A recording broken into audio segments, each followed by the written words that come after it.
Good evening and welcome to the Spring 2016 Teacher Education Convocation. This evening we celebrate the achievements of our teacher education students at the 31st Teacher Education Convocation at the University of Iowa College of Education. My name is Nancy Languth and I'll be serving as your Master of Ceremonies this evening. For those of us fortunate enough to have become regulars at this special event, something's missing.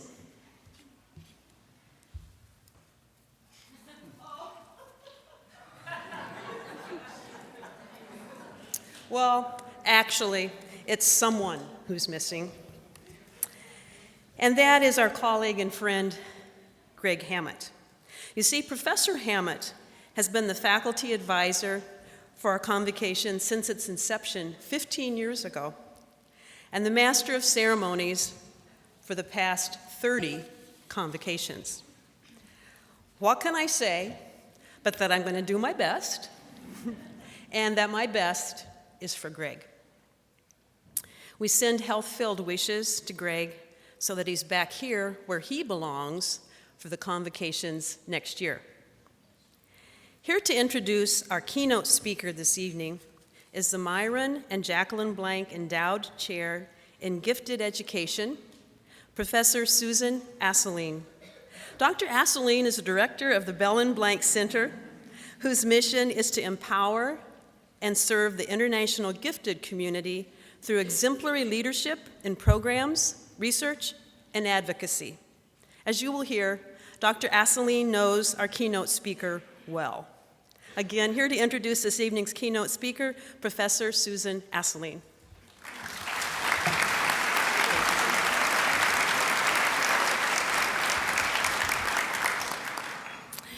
Good afternoon.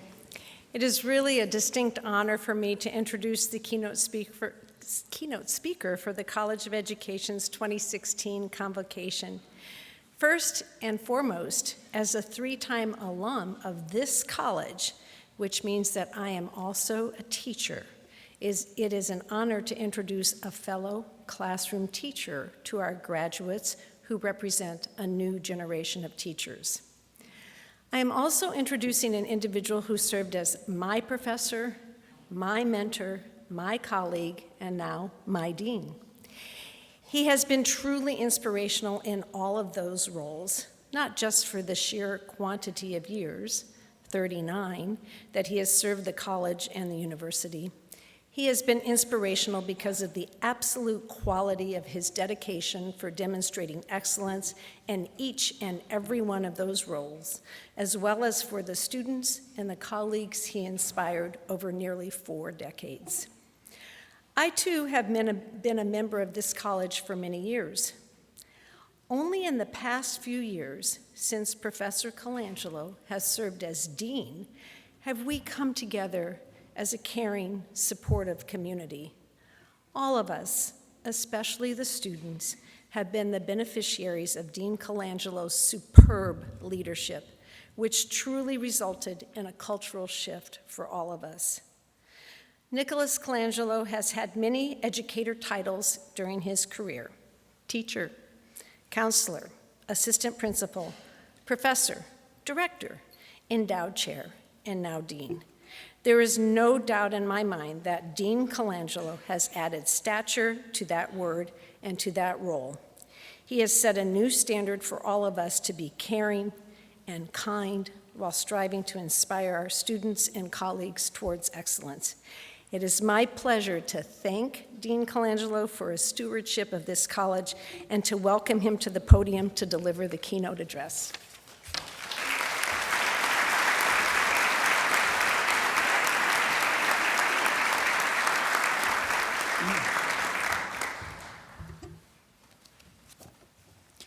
Thank you, Susan, President Harold, faculty, families and friends, and of course our honored class Convocation 2016. Neither of my parents graduated high school. Neither of my siblings graduated high school. So how is it that I get to stand on this stage at one of America's top universities? It's because of teachers. Teachers break family patterns. Teachers establish new family patterns. Teachers in schools are still the crucible of what our lives are about. Out there, I don't know where you're from, some of your values, what's really important to you, but I do know that most of us have been to school. Schools are still the common denominator in America. This is still where we try to get it right. And it's in schools that we put a tangible face to all of our hopes and aspirations. I was fortunate enough to have some really good teachers, as I'm sure you have. They all were prepared. They loved their subject matter. They knew how to deliver it. But beyond that, they really cared about the students in their charge. They certainly saw things about me that I didn't see about myself. Now, it took me a while. I'm also an immigrant. It took me a while to get used to school. And going back over some of my early report cards, on one hand was where the grades, the other page is where teachers wrote comments about behavior. And my comments basically all ran along this line. Nicky needs to improve his behavior in class, and especially on the playground. These were the kind of comments that my parents would not want to hear. And they were the kind of comments that would get me reduced television time. And in those days, I loved television. However, my parents couldn't read English. And so it fell to me to translate what the teachers were saying. I grew up watching a lot of television.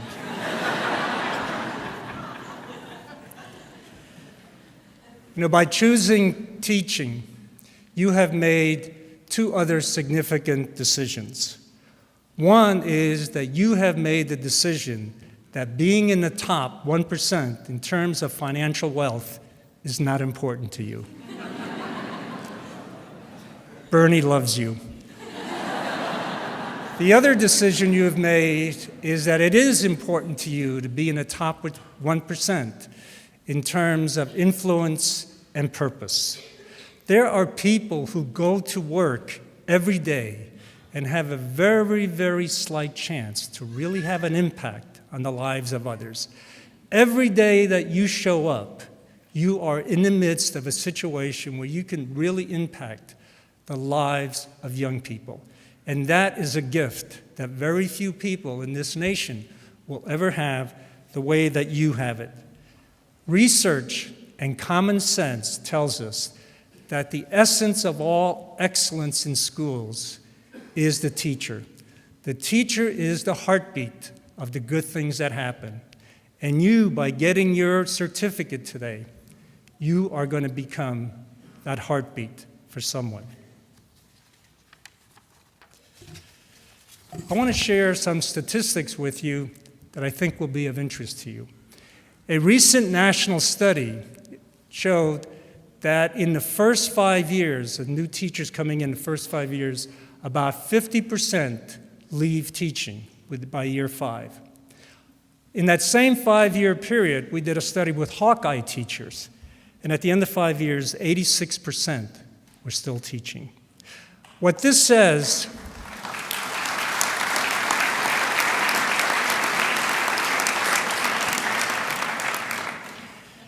is that teaching is, while it's tremendously rewarding, it is tremendously challenging. And you have to have the skills, you have to have the motivation to succeed. And obviously, by you coming here to our College of Education, the statistics say you have the skills, you have the motivation to succeed in a way that teachers across the nation don't. This college is ranked number 1 in the state of Iowa. U.S. News and World Report ranks us number 32 of all public colleges of education in the United States. The National Council of Teacher Quality, in their latest ranking, ranked our elementary education programs in the top 6% of America. They ranked our secondary education in the top 2% of this nation.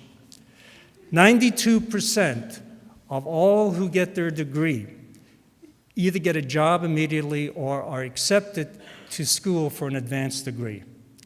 Those are pretty lofty kinds of statistics. Much of the reason for these statistics is because you are a cut above when you come in and you really get a great education. But the high rankings are also because of the national stature of your faculty. The teachers on this stage, you've had some of them in your classes.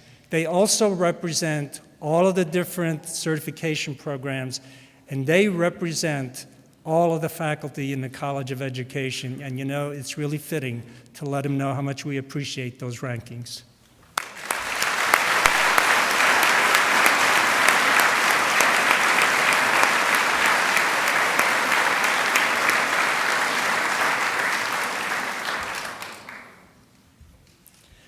I grew up in New York, not too far from Yankee Stadium.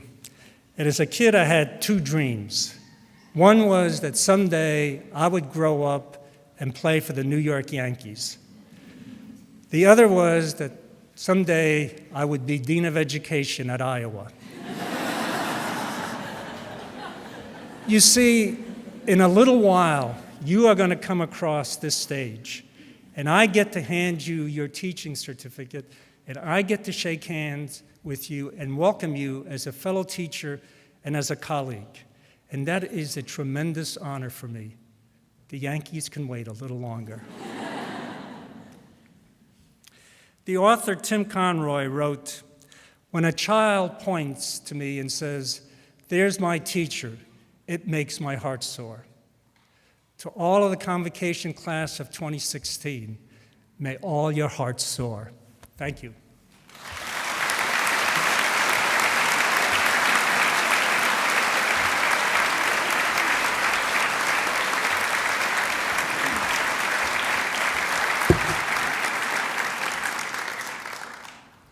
Thank you, Dean Colangelo, for that meaningful message. Introducing our faculty speaker this evening is one of this semester's teacher education celebrants in science education, Caroline Kipp Sutliff.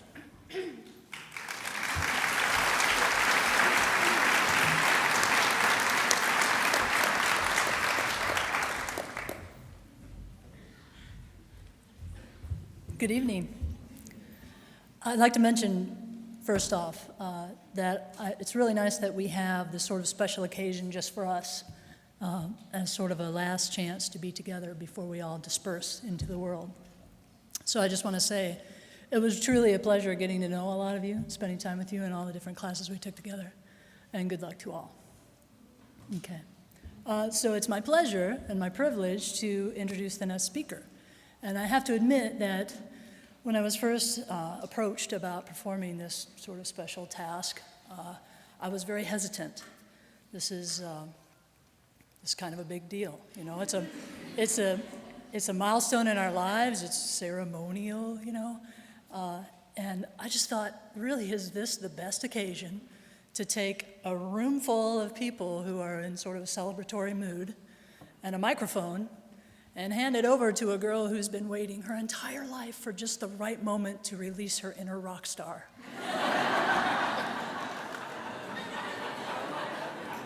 It was a little dicey, yeah. So seriously though, I wanted to introduce a little humor into my introduction of the next speaker for good reason. For the last few years, this science education faculty member has been supporting his students with humor, liberal amounts of humor. You may find that out for yourself here in just a second. He also has this kind of crazy, engaging, and infectious positive attitude that not only makes you want to perform at a higher level and make you want to achieve at a higher level, but also makes you believe you can. It was inspiring to all of us. He inspired us. So without further ado, I would like to introduce to you our next speaker, Dr. Mark McDermott.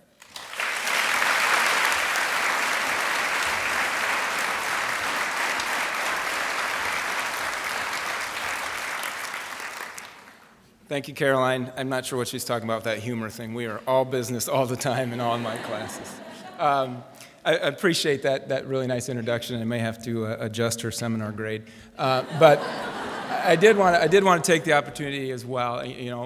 Following Dean Colangelo was something I'm honored to do, but something I wasn't real excited about doing because I knew he'd set the bar pretty high. But I did want to take this opportunity. You all know that he's retiring, and I thought on behalf of the faculty, I had the opportunity in public to thank him. And I was trying to figure out the best way to do that, and it reminded me of a story from my own experience. I was leaving one school where I was a teacher and a coach to go to a different school where I was going to teach and coach, and I'd met with my girls' basketball team to tell them that I was leaving. And after the meeting, one of the players, Bridget Madden, came up to me and said one of the nicest things I've ever heard. She said, "Coach, I just wanted you to know, I'm not a star, I'm not even a varsity player, I'm a JV player.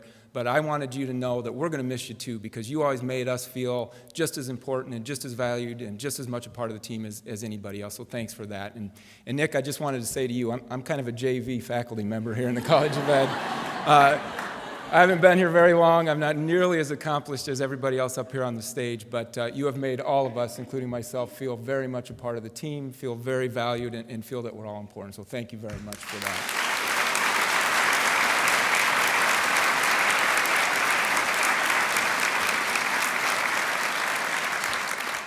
And I did know that Dr. Colangelo was a big Yankees fan. I think he's still a Yankees fan even this year. But I at the risk of borrowing heavily from one of the greats of the Yankees, I do truly consider myself one of the luckiest men on the face of the earth. And you guys are probably too young to remember Lou Gehrig and the pride of the Yankees. But I'll tell you why I consider myself that lucky. I'm very privileged to have been around this education thing really for my whole life. And when I was writing this speech, I wasn't sure what to say. Should I say this education career, or this education job, or this teaching profession? Because really for me, it's kind of become a lifestyle. And I've been very lucky, like I said. And if you look in the program, I had a dad who was a teacher, and then a principal, and then a superintendent. I had a mom who taught preschool. I have two sisters that are teachers in the state here. I've got a wife who's a teacher's aide. I've got two brother-in-laws that are teachers. I've got a mother and a father-in-law that are teachers. I've got a grandfather-in-law that taught at Jefferson from the day it opened, right? And I've been able to be all over in this field of education. I taught at 3 great high schools in this state. I was able to teach at some different community colleges in the state. I got to do grad work at one of the greatest universities in the state, the University of Iowa, and then I also got to do some at Iowa State. And I was fortunate to work at ACT, teach at Wartburg, and now I have this great position here at the University of Iowa. So I've been very lucky to be around this lifestyle of education for a long time. And as I look back at that in my own experience, a couple things pop out. Number one, I probably shouldn't expect much of an inheritance, as all those people in my family are teachers. But number two, when I was 20 years ago, when I was about to start my first teaching job, and I was 12 when I started teaching, when I was I had no idea that I would ever be up here doing this and teaching here at the University of Iowa. I certainly didn't think that my career path was going to end up where it is right now. And one of the things that I encourage all of you to think about and to make sure that you keep reminding yourself of all the opportunities that this degree is opening up for you. Some of you are starting on a career that will be a 40-year teaching career as a classroom teacher, and I think that is outstanding. Some of the greatest role models in my life are 40-plus-year teachers. Right? I'm lucky right now. I'm doing PD at my hometown school with a teacher who was teaching 3rd grade when I was in 3rd grade, which means she is closing in on 40 years of teaching in the classroom. But I think that's a great goal. But some of you will take a career path where you'll become an administrator or work for the AEA, or you'll get grad work and come work at a college, or lots of different things. And make sure that you're always open to those opportunities to keep learning and to keep finding valuable things for yourself to do and to think about in this education profession. But the other thing that sticks out as I look at my own career, there's a little pattern that has developed. I was a girls' basketball coach at New Hampton, and when I was at New Hampton, they had never been to the state basketball tournament in girls' basketball. Within 2 years of me leaving, they had been to the state basketball tournament. At Rowan Story, I was the girls' basketball coach. They hadn't been to the state basketball tournament for 15 years. Within 3 years of me leaving, they'd been to state semifinals in girls' basketball. I was a girls' basketball coach at Iowa City West, and when I was there, they hadn't been to state tournament ever, and they hadn't had a winning season in 18 years. Within 4 years of me leaving, they'd been to state twice, and they were the state champions. And I just found out a while ago that the guy who took my job at Wartburg was named the Teacher of the Year last year. So either the key to success is getting rid of me, or, as I like to think of it, I'm setting the stage for greatness to come. But in all seriousness, I think that a couple of things that my own experience that I've learned about this teaching profession. Number one, one of the tough things about it is that the rewards are not always immediate. I would have really liked it. It would have been cool if we could have done all those great things that happened after I left while I was there, because I'd worked hard and put some effort and time into those, and it never worked out for me. But there's going to be times in your careers where you're going to work hard and you're going to put time and effort into creating this lesson that you just know is the absolute greatest lesson ever, and you're going to go to school the next day and you're going to be all excited because you know this is going to be a rewarding day, and there's going to be a kid in your class who's going to put a lot of time and effort and energy into making sure that that doesn't go the right way, and you're not going to feel that rewarded. But 10 years down the road, you're going to run into that kid at the mall, and you're going to see him, and they're going to say, "Hey, Mr. X or Miss Y, you know what? You were my favorite teacher, and you made me love biology." And you're going to think that you want to say to them, "Well, I didn't love you very much." But you're not, and you're going to think to yourself, maybe I can get a reward out of the fact that down the road, I had something to do with helping that kid become a great individual, right? And the other thing that's tough about our profession sometimes is the goals that get achieved are not the goals that we set out to achieve, right? I really wanted to coach a state championship basketball team. I never did, but I coached a whole bunch of young girls that I hope, because I helped them learn about self-discipline and about perseverance, about getting through obstacles, became great young women. And I think that's probably a little bit more of an important accomplishment. And I taught a lot of kids in science, and I really like science, and some of you know that about me, right? And I wanted every kid I ever taught in science to go become a science major somewhere, teach or get a degree in biology or chemistry, and I'm pretty sure they didn't. And I'm pretty sure that none of my little scientists have grown up to be Nobel Prize winners. But I get to run into a lot of parents that tell me about the great things that their kids are doing, and I get to take a little pride in the fact that at least maybe I had a little teeny bit to do with helping them become great moms and dads and volunteers and singers and musicians and lawyers and all those other things that they've all become. And you all get to do that. But because there's some tough parts about our job, it takes special people to do it. And this last story I'm going to tell you is hopefully a story that I hope will help you think about the kind of teacher you could become, the kind of teacher you want to become, and hopefully the kind of teacher you will become, all right? When I was at New Hampton, my first year teaching, we had a very spirited debate at one of our faculty meetings about whether or not we should allow pop cans or pop to be drunk in our classrooms, all right? So we decided after much debate and after much negotiation that we were indeed going to let the students drink pop in our classes, all right? That was a very important, critical, controversial issue. But we were going to have a strict policy that if we started finding empty pop cans in the halls, that privilege was going to be revoked, right? So I gave this passionate speech to my class about making sure they picked up their pop cans and making sure they got in the recycle bin and doing that every single day. And sure enough, the very next day I come to class and there's an empty Mountain Dew can sitting in the doorway of my classroom. So being a scientist, I decide I'm not going to pick up that pop can, I'm going to do a little experiment. And I'm going to collect some data on the observations of the students that are coming in my classroom to see what they do. Well, some of the kids would come in the classroom completely oblivious to the pop can in the doorway and just go on and do their own thing. And we didn't have cell phones back then, so they were probably listening to Walkman or talking to human beings. But as they came into their class, they'd sit down and they'd know. And sometimes I've met some teachers who are so wrapped up in the little details of everyday life and of their classroom that sometimes they miss some of the challenges and the students that are around them that really need them. And some of the kids would walk into my classroom and they'd glance down and they'd see that pop can and then they'd glance away quickly hoping that no one else saw them see the pop can because they didn't want to have to do anything about it.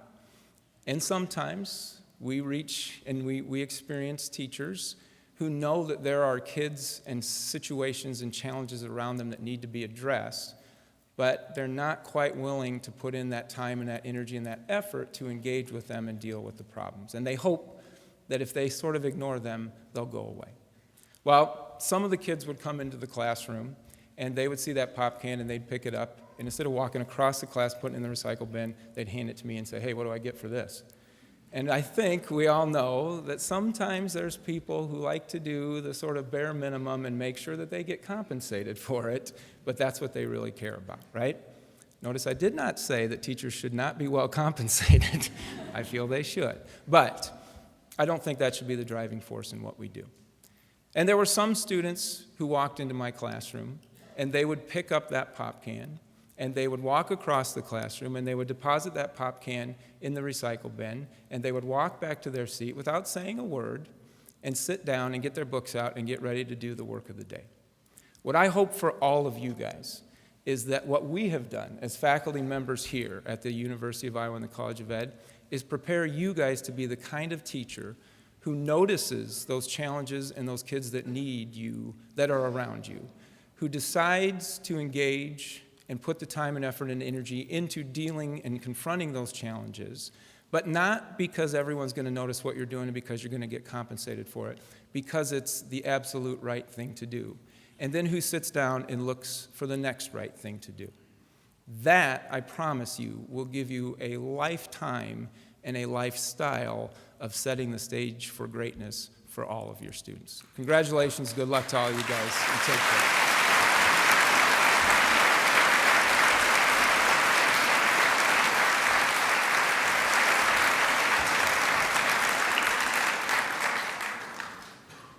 Thank you, Mark, for all that you do for the teacher education program, the college, the University of Iowa, and the state relative to science education and STEM initiatives.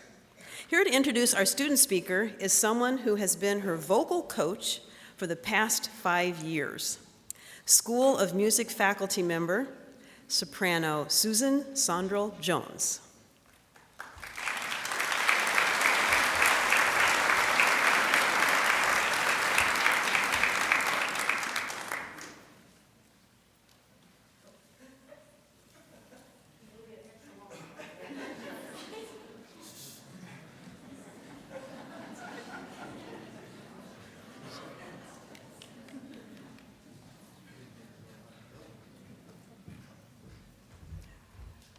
I thought because the lectern was over here that this would be the logical way to come up.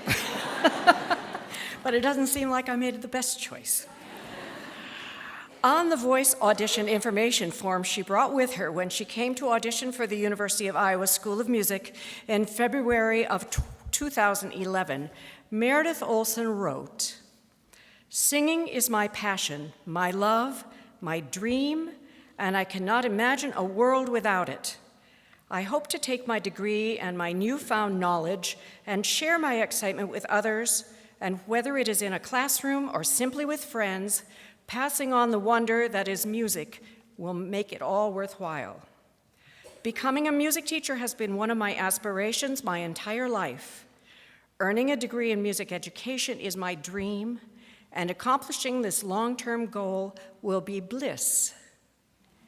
And with those words, she became a member of my voice studio in the University of Iowa School of Music.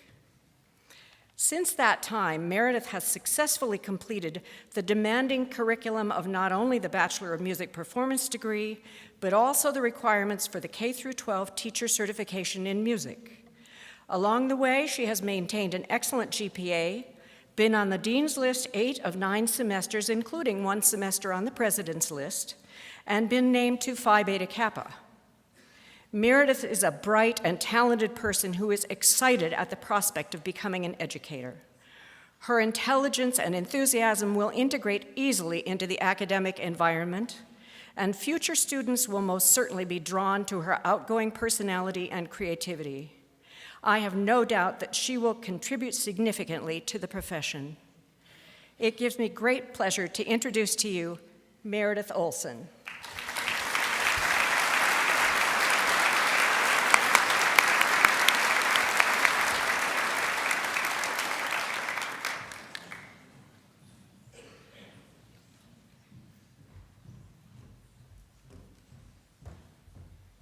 Sorry, I'm tearing up. That was such a great introduction. Thank you.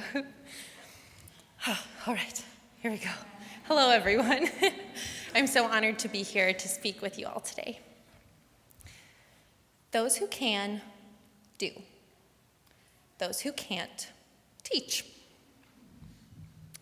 Those who can't, teach. Well, I guess we should just scrap our college degrees and say goodbye now. Thanks everyone for coming. So, Bernard Shaw, the man who is accredited with this quote, obviously never met a teacher, especially one of the amazing, dedicated, and highly intelligent individuals in this room. Tonight, we have a great opportunity to say thank you to so many people, and I urge you after the ceremony, turn to your mother, your father, anyone who has come here to see you tonight and has supported you along the way, and take a moment to say thank you. It can be life-changing. Teaching is not a profession or a job title. It is a consumption of one's entire being. Teachers wake up thinking about teaching. We dream about teaching. I even go to the grocery store and think about teaching. Oh, these granola bars would be perfect for my Monday class. They're always starving and all over the place. Or this candy, absence of wrappers, great for a Friday review. Everyone out there, wrappers. Oh my goodness, they're always on the floor, just like the pop can.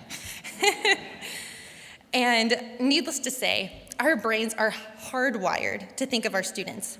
I get home each day and I want to talk about what my kids did and what went what way and what things hit the fan.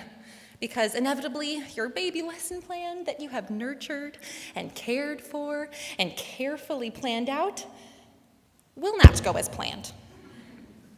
I had a student call me magical this year. Magical. Needless to say, I was on cloud 9. I was magical Miss Olson. Yeah. And this may seem cute, wonderful, a little giggle, but coming from this particular student, it meant so much more. This student came from a broken home. He constantly reeked of cigarette smoke, and he lived in the principal's office half of the week. And when he had visits with his mother, they had to be supervised and in a public place, and he was an absolute mess in class. This student, he came with a warning label, but surprisingly, he was my favorite student. He's there as my reason as why I'm a teacher, why I'm there every single day. And now, this student, we clicked for some reason. Maybe it was because when he was hiding in the corner, I got down on the floor and said, "What's up, dude?" instead of, "Why aren't you doing your worksheet?" Maybe it was because I knew that he needed to be that cool kid in front of his friends, even though he was struggling to even read the worksheet that I had handed out. Being a teacher means being able to see the things that others don't. We have to say that we can do it every day. In life, it's really easy to think of all the things that we can't do. But being a teacher is a whole new set of cans. We can make a difference. We can help a student decide that school is fun. And we can convey information in a meaningful way. Something I'll never forget is hearing my high school math teacher tell me that they hated math. I was like, what? But you're a math teacher. Like, how does this add up? And they talked about how they nearly didn't pass it when they were a student in high school. And it was a struggle for them, and it just didn't come easily. But then they became a math teacher because of their personal struggle through each problem.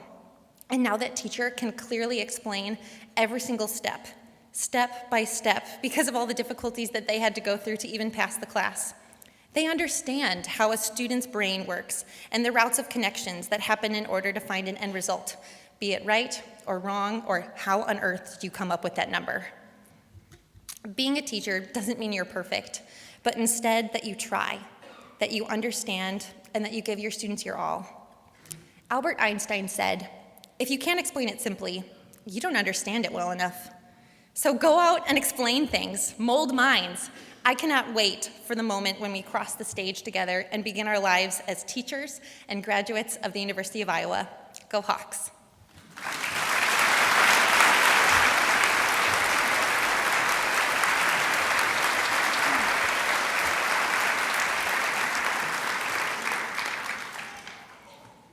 Thank you, Meredith. Members of the College of Education faculty now will call to the stage the teacher education class of spring semester 2016. First, Professor Renita Schmidt will introduce our elementary education certification class.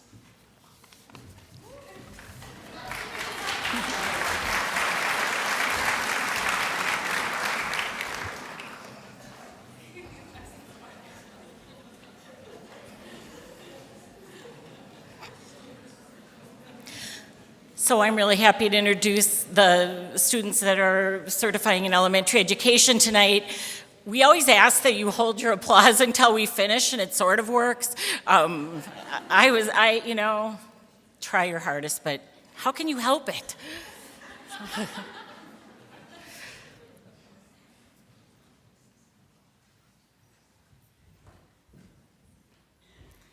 Kendall Adams.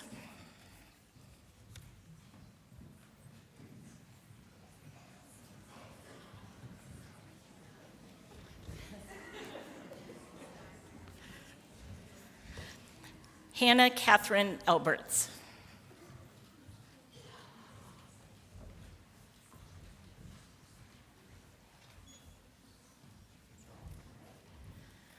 Yarosel Almirez.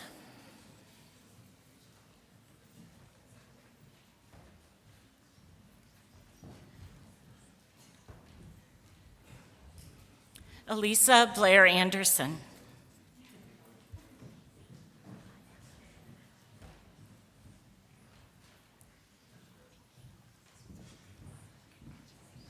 Alice Marilla Baker.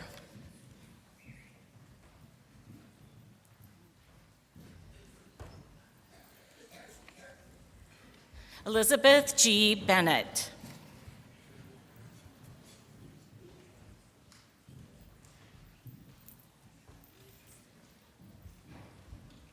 Megan Jean Bloomquist.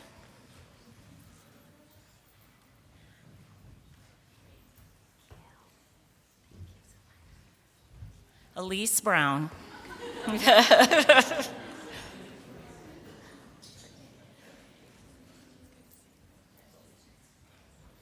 Christy Marie Caliando.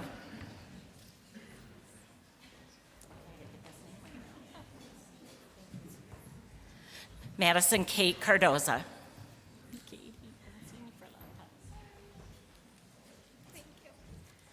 Katie Ann Connolly. That's what I mean.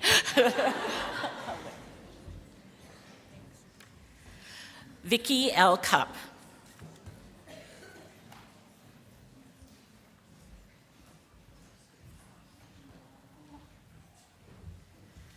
Emily Dieters.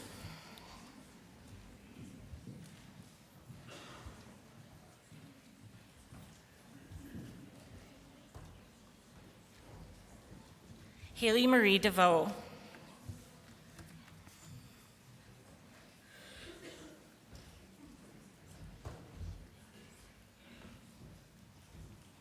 Tracy Dispensa.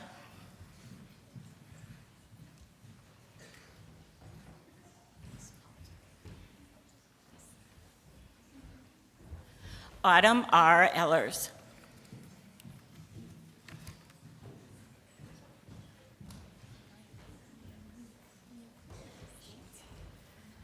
Megan Elizabeth Falk.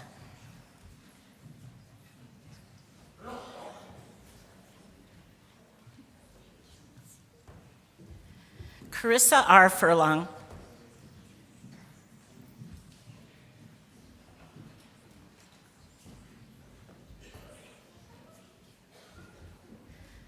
Lauren Jean Fermansky.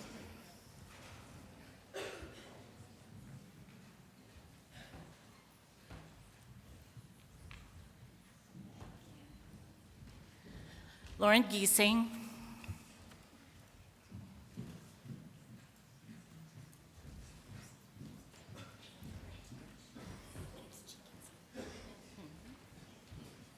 Kara Jikas.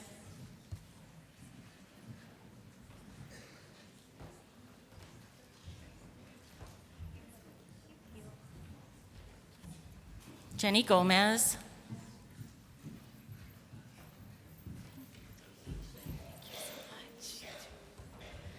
Carolyn Rose Gust.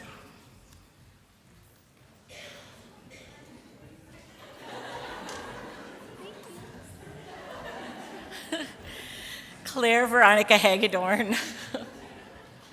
I guess I have to look over that way. What's happening?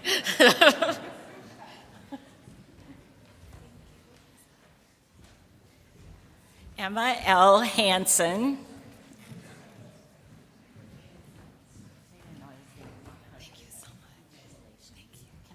hard. Thank you.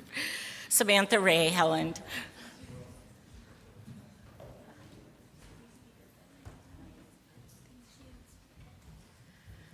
Holly Nadine Hilton.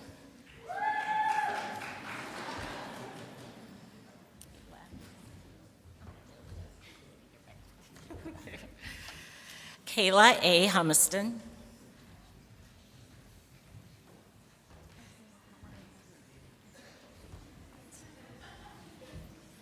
Samuel Hurwitz.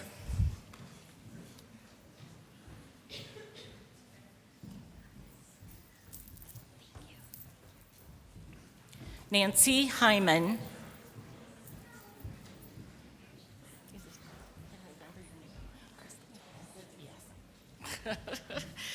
Crystal Leanne Johnson.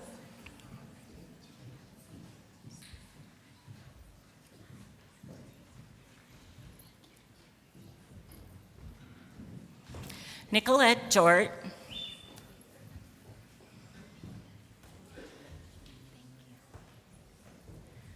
Haley Starr Kaplan.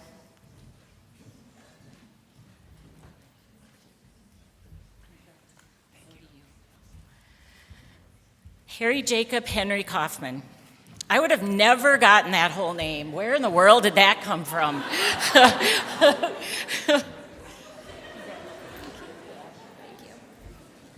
Gabriella Rose Kuster. Do you have a whole bunch of names? David Joseph Lake.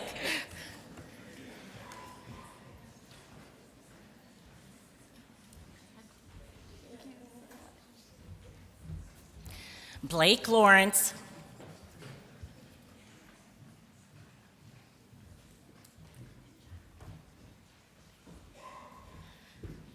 Gabrielle Lewis.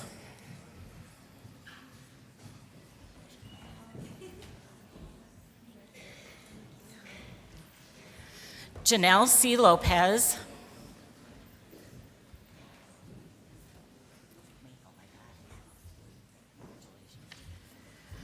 Cynthia Makel.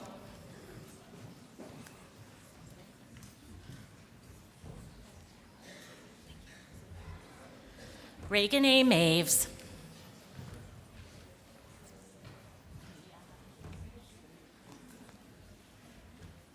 You okay? Leah McGagey.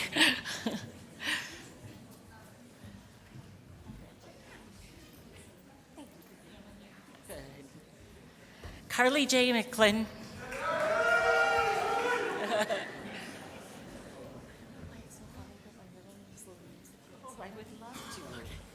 Kelly Louise Murphy.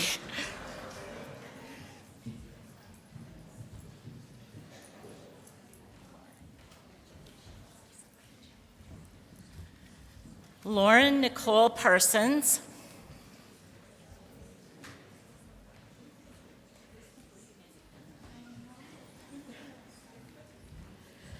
Jordan Renee Pata.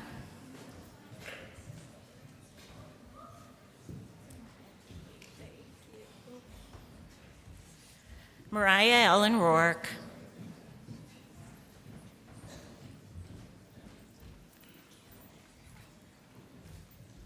Shannon T. Rust.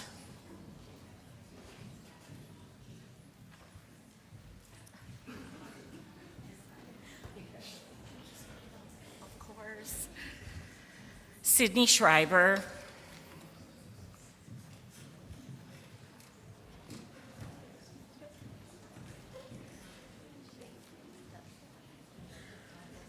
Okay. Alyssa Marie Sinise.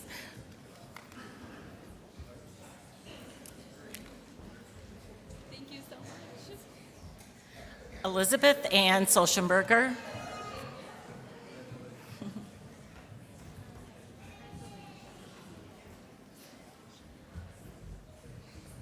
Emily Spear.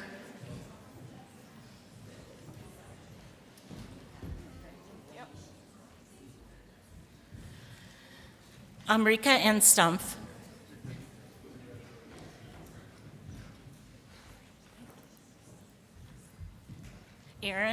Aaron Schwarzendruber.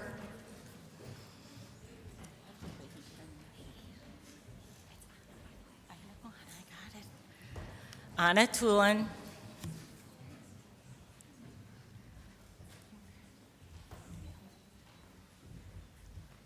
Catherine E. Watts,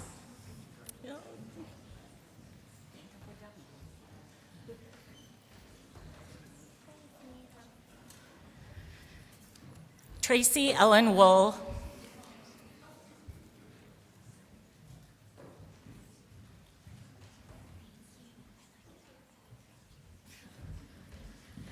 Abigail Jean Zog. And now I'd like to welcome, now I'd like to welcome Claire Baldus to introduce the art education majors, right?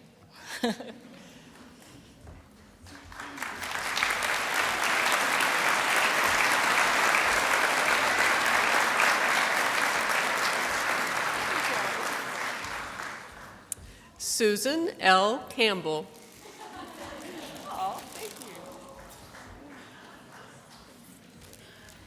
Just so you know, her grades are already in. And that is one of our new art educators of Iowa.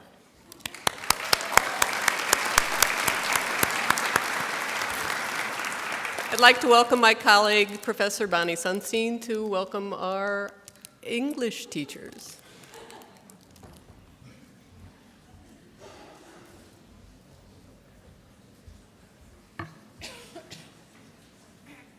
We start with Travis. Travis Doughty. You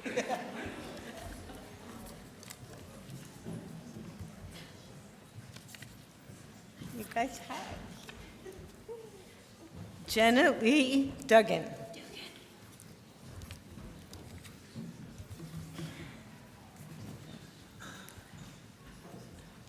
Taylor Frank.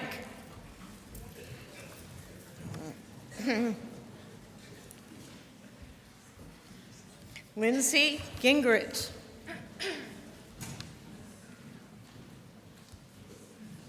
Amanda Closer.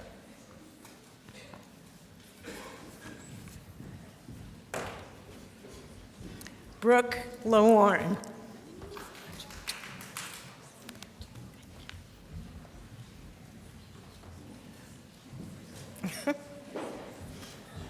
Callie Leadham.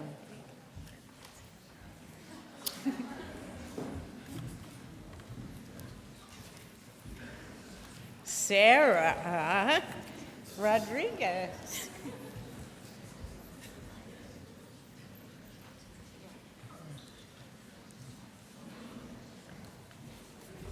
Robert Taylor.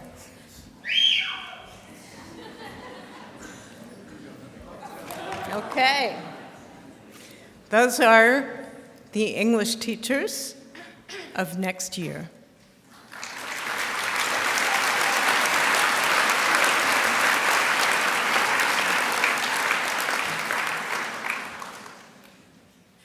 And I would now like to introduce my colleague in math education.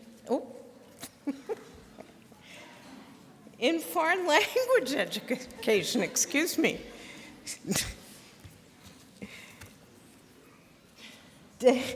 I'm sorry, I'm a little overcome here. David Johnson.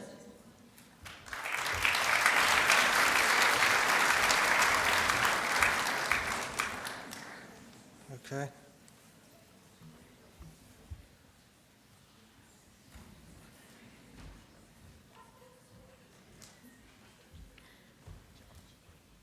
Priscilla Chow.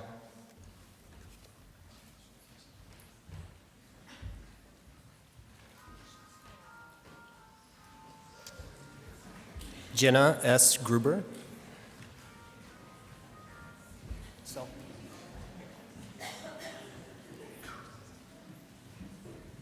Sydney M. McDermott.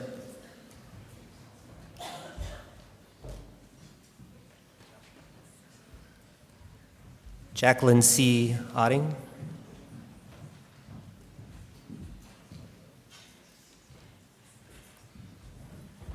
Jordan Smason.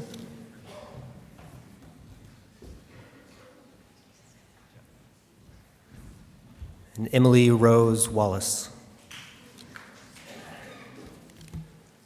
That's it? Okay. So now I want to introduce my colleague in math education, Danny Hong.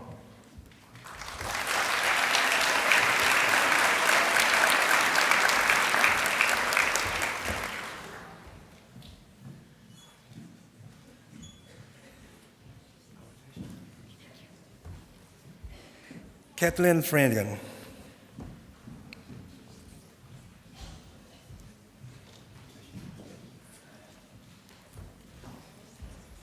Bethany Joy Forster.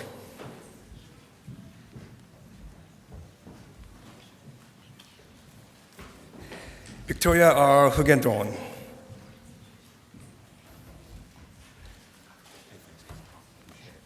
William Wieser.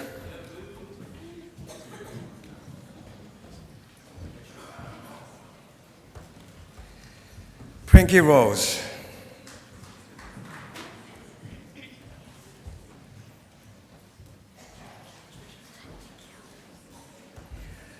Carly Marisa Sutherland. So these are brand new and bright math teachers.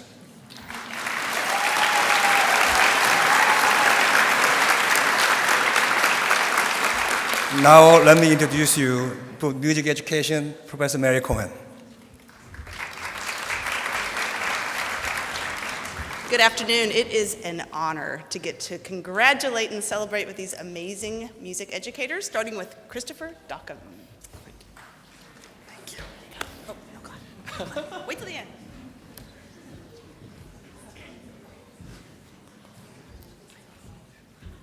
And Mr. Jack Frank.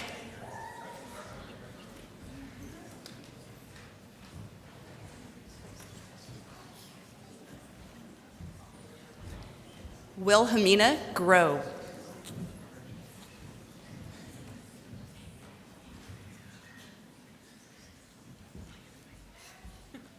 Mackenzie Mead.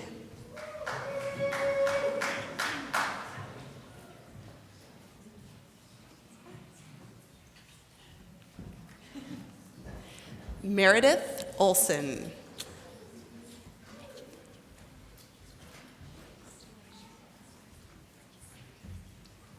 And Benjamin Shower. Let's give a warm congratulations to these amazing music educators.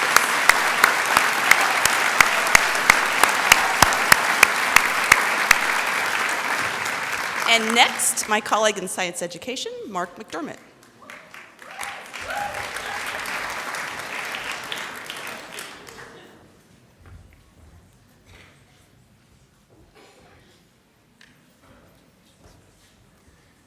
Richard J. Beckley.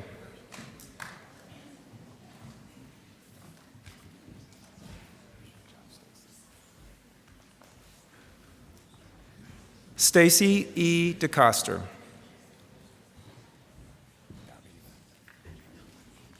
I got this one. Eve Doyle.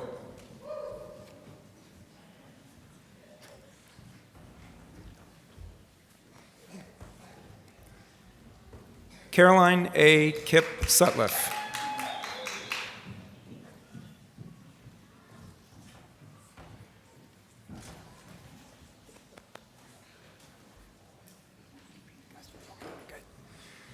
Sophia P. Klingenberger.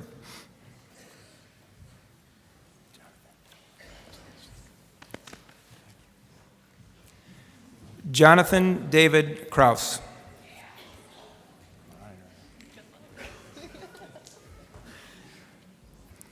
Erna Makhmudovic.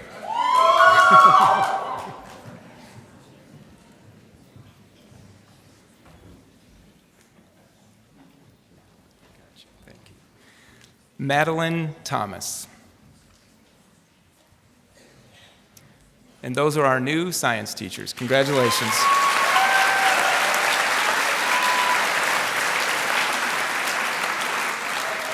I'd like to introduce my colleague in social studies education, Jason Harshman.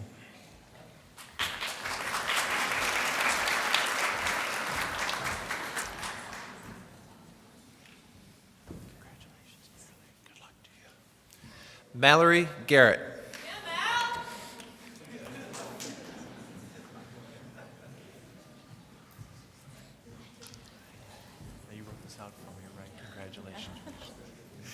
Rachel Gentile.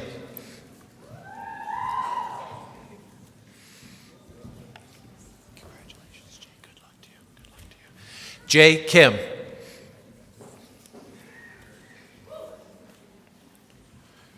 Congratulations. I think good luck to you. Evan Risk.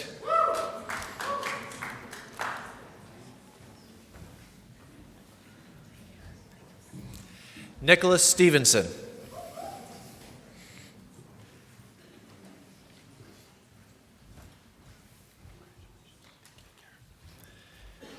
Mick Weitz. Congratulations to the Social Studies graduates.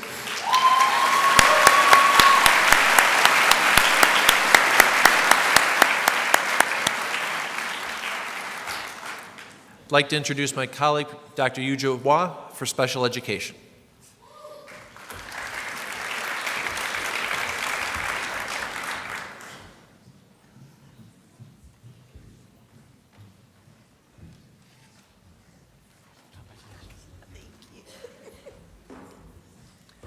Sakina Mack.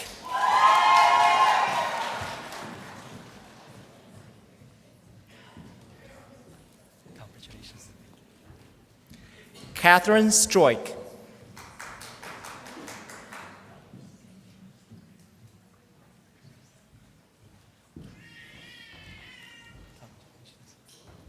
Yingxue Wu. Congratulations to our new special educators.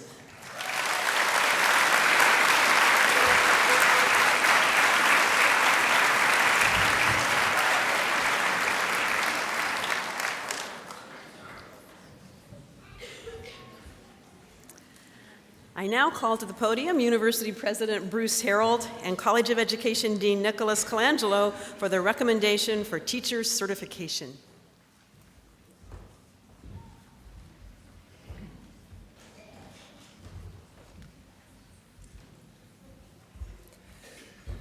I ask that the University of Iowa candidates for certification for teaching elementary and secondary education in the state of Iowa to please rise.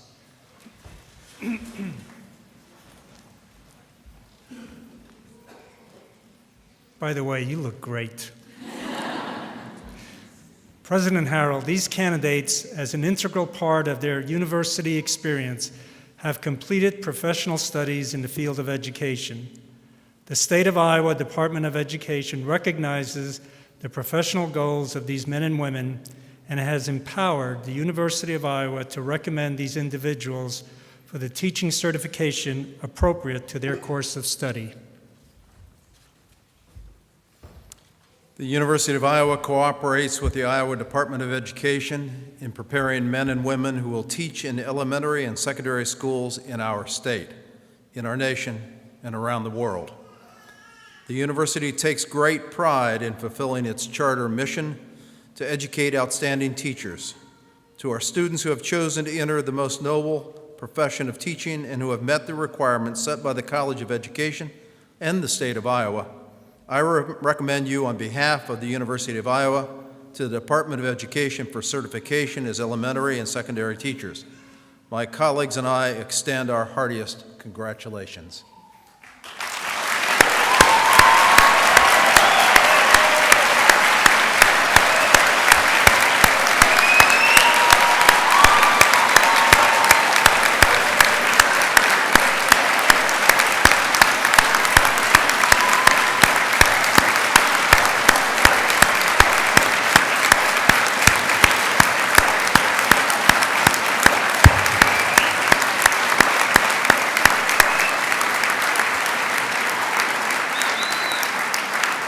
And if I may, for one moment, go off script, Susan, with all due respect, I think you left one noun out.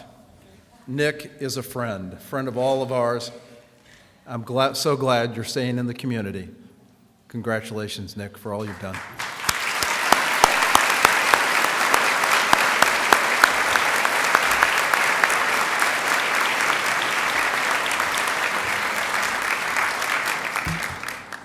I'm going to have you be seated, please, just for a few concluding remarks. As we conclude, I want to thank University President Bruce Harold and Dean Colangelo for their participation in this evening's convocation. Of course, without the planning of our student committee, this event would not be possible. I'd like to especially thank Committee Chair Mallory Garrett. Mallory, please stand.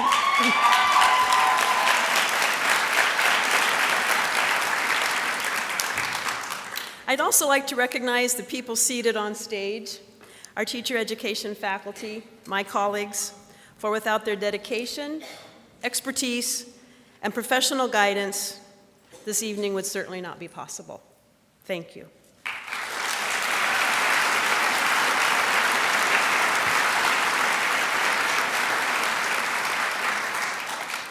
There are several people I would like to especially recognize, without whom this event could not go forward. They're the people behind the scenes who make this event happen time and time again through their roles in the Office of Student Services. Please join me in acknowledging the indispensable work of the staff in the Office of Student Services. Thank you.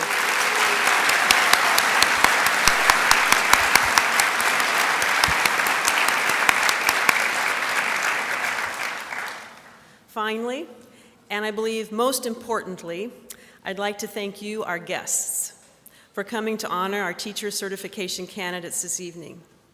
We know that we stand secure in the knowledge that the future of our children, and as my colleague Greg Hammett would say, and therefore our democracy, is in their hands. The hands of caring, intelligent, reflective, and innovative professional educators. In a moment, I'll ask that you turn to the back of your programs and stand to join us in singing the University of Iowa Alma Mater and the University of Iowa Fight Song, after which there will be an appetizer reception in Hubbard reception area right to the right through those doors. Thank you.